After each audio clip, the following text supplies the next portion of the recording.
pozdravljeni. Prihajam iz Regionalne razvojne agencije Gorenjske, ki je ena izmed 12 regionalnih razvojnih agencij v Sloveniji. Me zelo veseli, da je bila Gorenjska izbrana za predstavitev tega dela.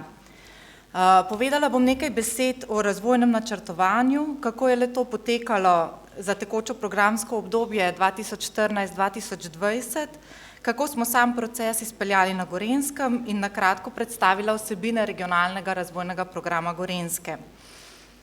Regionalni razvojni program je dokument, s katerim opredelimo ključne razvojne prednosti in zaostanke, ovrednotimo programe, projekte za spodbujanje regionalnega razvoja, potem določimo ključne nosilce teh razvojnih projektov in seveda tudi ocenimo njihovo vrednost.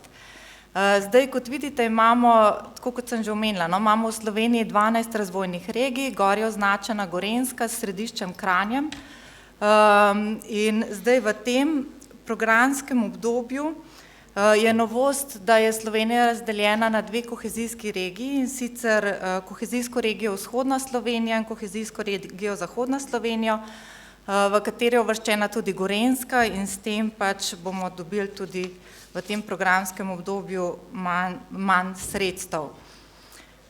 V regiji, malo sama organiziranost naše regije, v regiji smo skladno z Zakonom o skladnem regionalnem razvoju v aprilu leta 2013 ustanovili Razvojni svet Gorenjske regije, ki je organ usklajevanja razvojnih pobud in razvojnih interesov v naši regiji.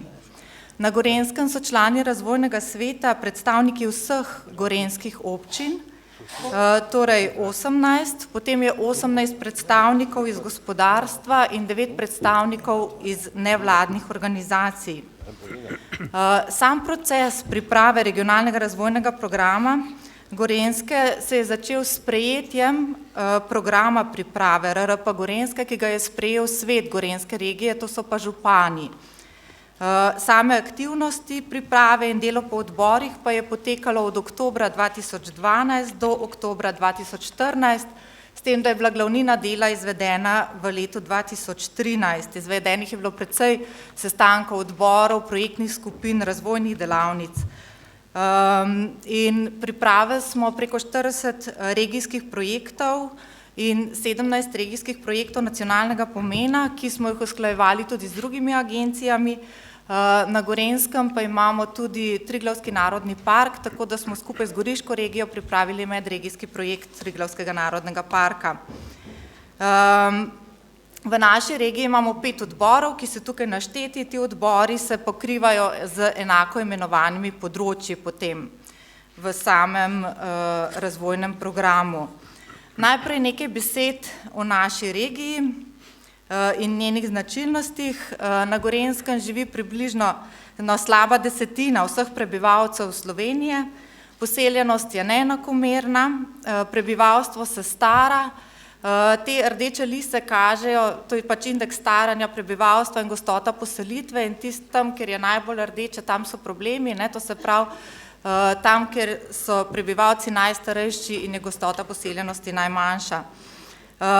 Kljub temu je na Gorenjskem še vedno naravni prirast pozitiven, kar je dobro. Potem Gorenjci smo dokaj dobro izobraženi, skoraj 20% prebivalcev ima višjo ali visokošolsko izobrazbo, skoraj 10% vseh študentov in diplomantov letno v Sloveniji je iz Gorenjske.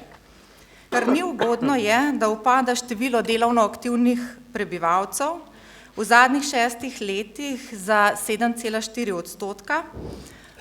Število registriranih brezposelnih je na Gorenjskem najnižje v državi, vendar se je v času krize brezposelnost občutno zvišala. Potem zmanjšalo se je tudi število delovnih mest. Po regionalnem bruto domačem proizvodu na prebivalca pa je v Sloveniji slabših od Gorenjske le 5 regij vzhodne Slovenije, na kar tudi redno opozarjajo naši župani. Potem mogoče izpostavim iz tega slajda še to, da je Gorenjska močna v turizmu, saj 18,5% vseh turističnih prenočitev v Sloveniji se zgodi na Gorenjskem. Zdaj toliko na kratko od naše regije, potem na podlagi vseh teh analiz, ki smo jih pripravili, smo pripravili analizo regionalnih razvojnih potencialov, pri tem potem opredelili ključne razvojne ovire, prednosti in priložnosti naše regije. Če pogledamo nekaj prednosti in priložnosti, so to vsekakor ugodna geostrateška lega, privlačna krajina, naravni viri, tehniška znanja in tradicija, potem nekaj globalnih podjetij in tržnih znamk, prepoznavne mednarodne prireditve, pomembno je tudi to, da je še vedno kljub vsemu je rast prebivalstva, bogata naravna in kulturna dediščina, potem smo tukaj napisali tudi, da je znanje za črpanje EU sredstev, ker smo v prejšnji perspektivi dobili kar nekaj iz tega naslova in bogate izkušnje z čezmejnim in transnacionalnim sodelovanjem. Na podlagi vsega tega smo pripravili in oblikovali vizijo razvoja naše regije. Rekli smo si, da želimo Gorenjsko, ki ima zdravo okolje, je varna za rast naših otrok in privlačna za tuje otroke. Želimo Gorenjsko z možnostjo uresničevanja delovnih vizij, človeških potencialov in novih oblik ustvarjalnosti. Želimo visoko kakovostne življenjske razmere, želimo Gorenjsko, ki pomlaja, želimo Gorenjce, ki bodo rekli: Gorenjska, tu želim živeti, delati in se igrati.